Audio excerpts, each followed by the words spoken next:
as a kid, I was really, really shy and awkward, emphasis on the awkward.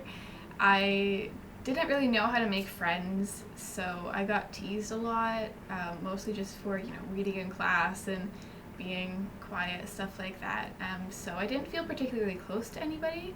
In high school, the pattern of my childhood kind of just continued and got worse because in high school, you really have to get out there and try to make friends. You're in classes with different people, and I would just sit by myself. Like, I felt all this fear when I would be in classes where I didn't know anyone, which was a lot of the time. Social anxiety disorder is another anxiety disorder. This is a problem where people feel anxious or frightened in social or performance situations, public speaking, meeting new people, interviews, those sorts of situations. Anxiety can be such a difficult thing for people, especially the younger they are dealing with anxiety, the more difficult it is for them as they transition through life. Anxiety at every stage of life it's going to rear its ugly head, let's put it that way. So that if someone is 18 and about to leave high school and go into university or get their first job or move out of home, those are things in life issues that are going to exacerbate or change how someone's feeling. I felt like a loser constantly. I felt like people just didn't like me because of who I was innately as a person. I felt like I was boring and I didn't fit in with other people. And I just genuinely thought that I did not have the ability to interact with others normally.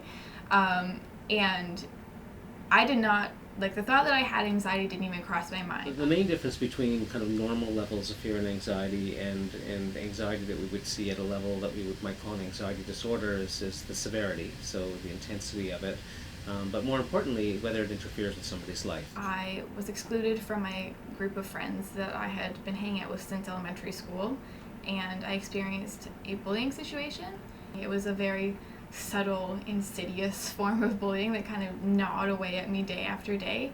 And the fear of going to school really started to affect me, and I would eat lunch in the library and sometimes, go to the bathroom and sit there for 15 minutes during class if I felt like things were getting too much, because I still had classes with these people who I knew were talking about me behind my back.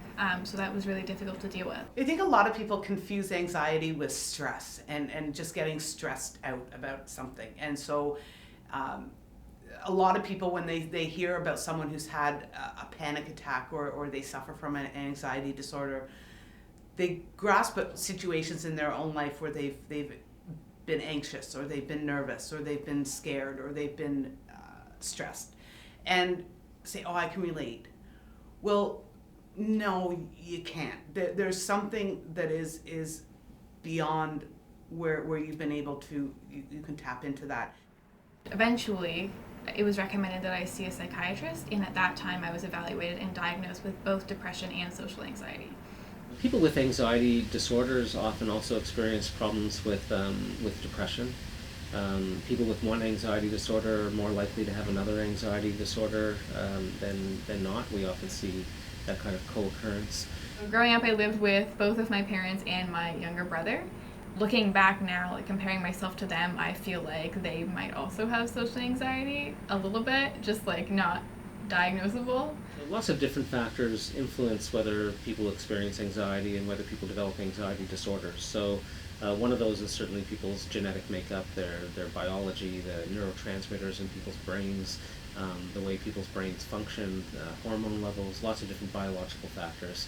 In addition, we know that people's learning and experiences are very important. So parenting experiences, for example, can influence anxiety. We've had more than a few parents who will tell me that one of the things that really shifted for them when they learned that their child had a mental illness was, the child was causing them all this difficulty in the home and elevating their stress levels. And when they started to understand how hard it was on the child themselves, that's when they started to put their feet in their children's shoes and were able to walk that walk and say it's so much harder on them.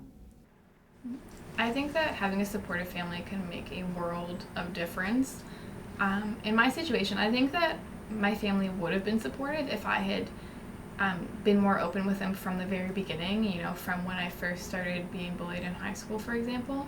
So I would encourage others, definitely open up to your parents, at least just try. I'm currently in the process of trying to find treatment for it, because even though I'm a lot better with it and it doesn't necessarily ruin my life anymore, I can manage it fairly well, I still think that, if you can improve your life, why not do it? People's expectations for treatment have an impact on outcomes, so that would influence what we would recommend for that person. And then we would also think about the sort of long-term versus short-term benefits of a particular treatment. So for example, for a number of anxiety problems, medications work more quickly. So if somebody needs sort of a quick strategy for improving anxiety, that's an option. We also know that over the long term, for many anxiety problems, cognitive behavioral therapies are more effective. So once people stop all of their treatments, we see more relapse following ending medication than we do following the end of cognitive behavioral therapy. So that might be a factor as well. I started seeing a counselor. She pointed out things to me that I already knew, but hadn't thought of as being important before. Like she pointed out the fact that, thoughts are just things that go through your mind.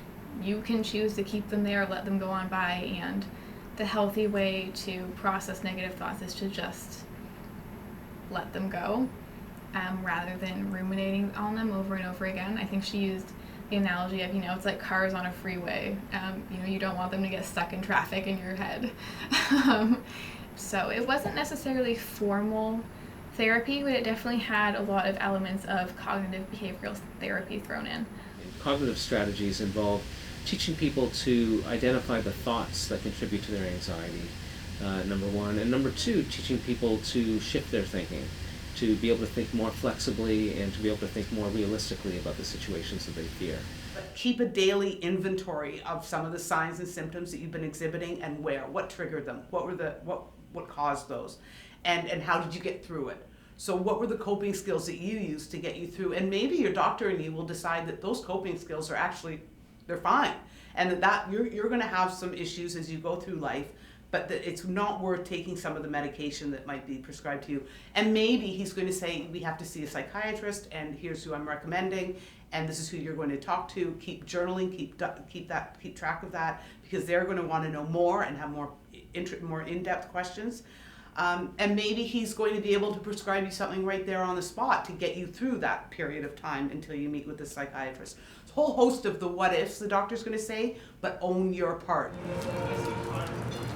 Well, it's true that mental illness is not always visible. It's usually not visible, except in severe cases. But they are illnesses.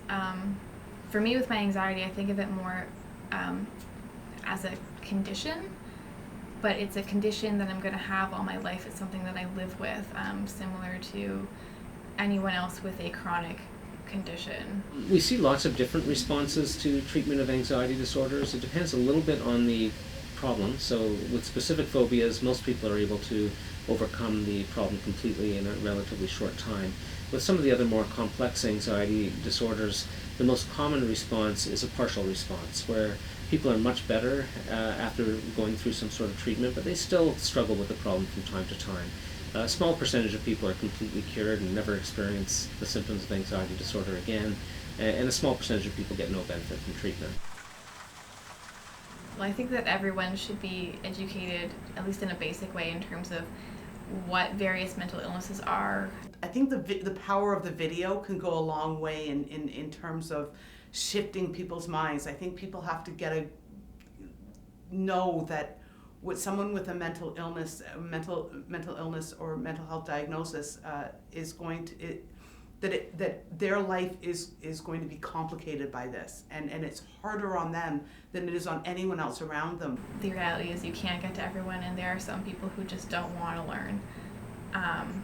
But I think that going forward, if we educate our kids about mental illness, they're going to grow up to be much more sensitive adults.